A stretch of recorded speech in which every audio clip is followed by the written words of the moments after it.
বিভিন্ন ধরনের ও সাইজের মুরগি এবং বাচ্চার ঠাসা খামারিরা ব্যস্ত পরিচর্যায়। বাজারে মুরগির বেশ চাহিদা, তাই বাজার ধরে রাখতে চাঁদপুরে আগ্রহ বাড়ছে পোল্ট্রি খামারিদের। একটি বাচ্চা পরিপূর্ণ মুরগি হতে সময় নিচ্ছে ১.৫ থেকে ২ মাস, এরপর চলে যায় বাজারে। জেলার সবচেয়ে বেশি চাহিদা কালার বার্ড ও সোনালী জাতের মুরগির। দরদাম বেশ ভালো পাচ্ছেন খামারিরা। তবে মুরগির খাবার ও বাচ্চার দামের ঊর্ধ্বগতিতে বাজার ধরা নিয়ে দুশ্চিন্তায় তারা।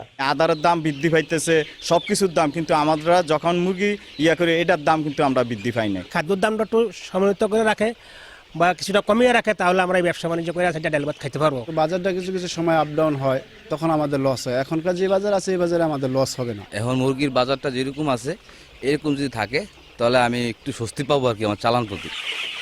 পোল্ট্রি খাতকে টিকিয়ে রাখতে প্রয়োজনীয় কারিগরি ও চিকিৎসা সহায়তার পাশাপাশি উৎপাদিত মুরগির ন্যায্য মূল্য নিশ্চিতে সব ধরনের সহযোগিতার আশ্বাস প্রাণী সম্পদ কর্মকর্তার।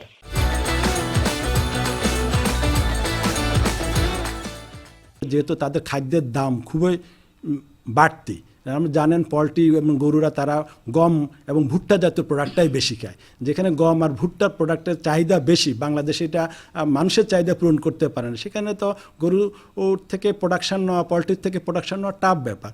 ওই জন্য আমরা বিভিন্ন ফোরামে তাদের যে মূল্যটা একটু সহনীয় থাকে, যা লাভজনকভাবে, ওই জন্য ফোরামে আমরা বিভিন্নভাবে তাদের পক্ষ হয়ে কথাবার্তা বলি।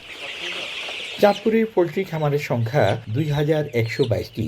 তবে নানা প্রতিবন্ধকতার কারণে এরই মধ্যে বন্ধ হয়ে গেছে ২ শতাধিক খামার। ফারুক আহমদ, সময় সংবাদ, চাঁদপুর।